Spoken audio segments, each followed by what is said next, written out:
So here's a Kenobi trailer. It dropped on the official Star Wars YouTube channel. We've been waiting for a teaser trailer for Kenobi for a very long time, and now we finally have it.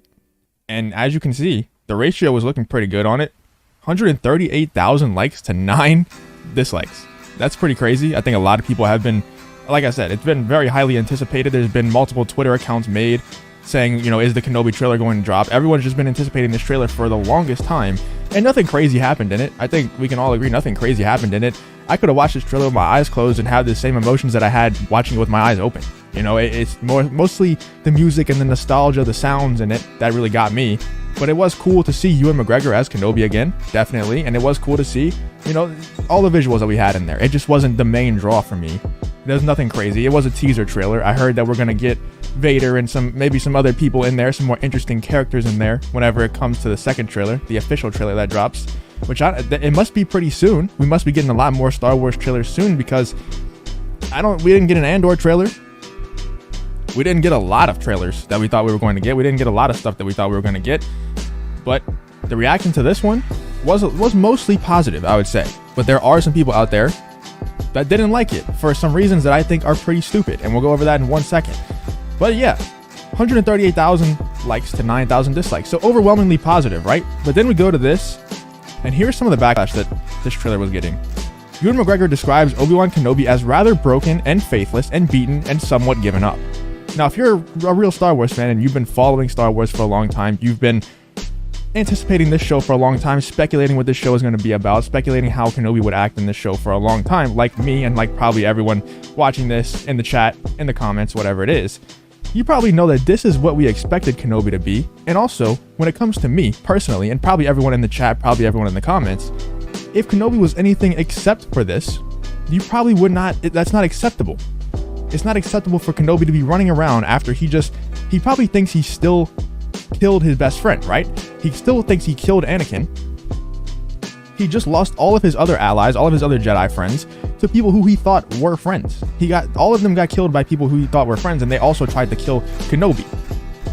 So if Kenobi was walking around and he was just happy as can be, fully had faith in the Jedi Order, fully had faith in everything, he wasn't faithless and wasn't broken, he didn't have PTSD, no one would accept that. That would be stupid. That would be horrible writing. That would signify that they have no idea what they're doing, not only with Star Wars, but with the Kenobi character as well. So I think it's stupid that this is getting backlash, because I understand why. I understand that they have somewhat PTSD. A lot of Star Wars fans have PTSD from the Luke Skywalker stuff. I understand that. I just don't think that you should be punishing Kenobi for doing something that it's supposed to be doing because you have PTSD from Luke Skywalker. Because Luke Skywalker was also broken and faithless and beaten and somewhat given up.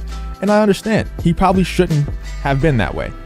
But Kenobi definitely should be. So it's not just that, you know, Disney is trying to have every single man out there be broken and faithless and beaten down. That's not what it is. You know, maybe it seems like that. And maybe they are trying to do that with a lot of other projects. But when it comes to this Kenobi trailer, when it comes to this Kenobi show, that's how it should be.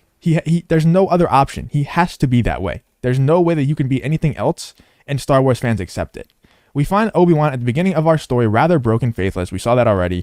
If you recall from Star Wars Revenge of the Sith, Kenobi takes it upon himself to take Luke Skywalker to his Uncle Owen and Aunt Beru. He tells Yoda, "I will take the child and watch over him."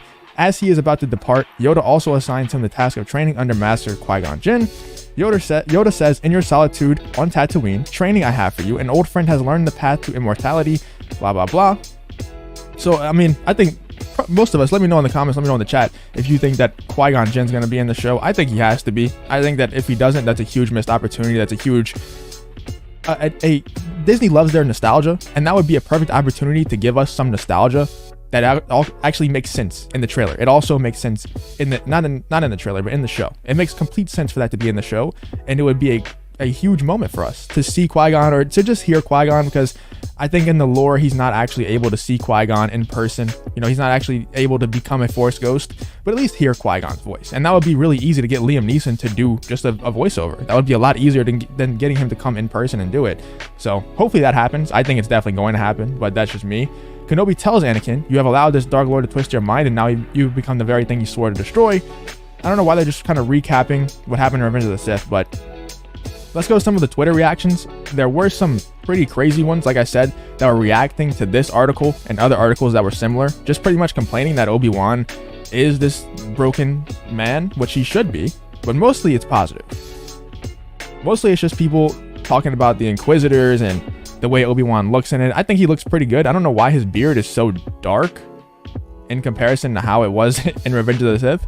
That's a little bit weird. I guess it's because it's pretty gray now and they had to dye it, and I guess they just couldn't get the color right. But here, let me go look up. I believe it was the Quartering that tweeted it out. Oh, he deleted the tweet. So it was the Quartering tweeted it.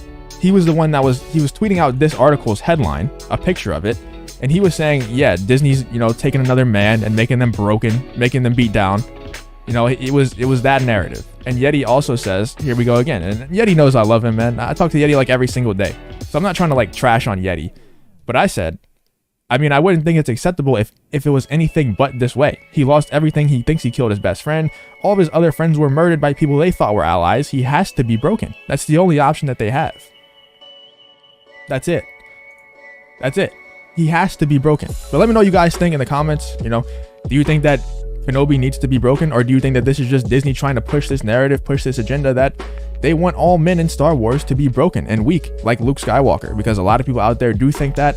I don't fault you for thinking that, because I understand that these Star Wars fans out here have PTSD from what they did to Luke Skywalker. It makes sense why you're thinking this way, but you just have to realize that if you're a big Star Wars fan, if you've been someone who's been following Star Wars, been hoping for a show like this, you have to understand that this is the way that it has to be. He has to be this way. This is what every Star Wars fan who has been anticipating this show for a long time, this is what we thought it was going to be. So let me know what you think in the comments about the whole situation.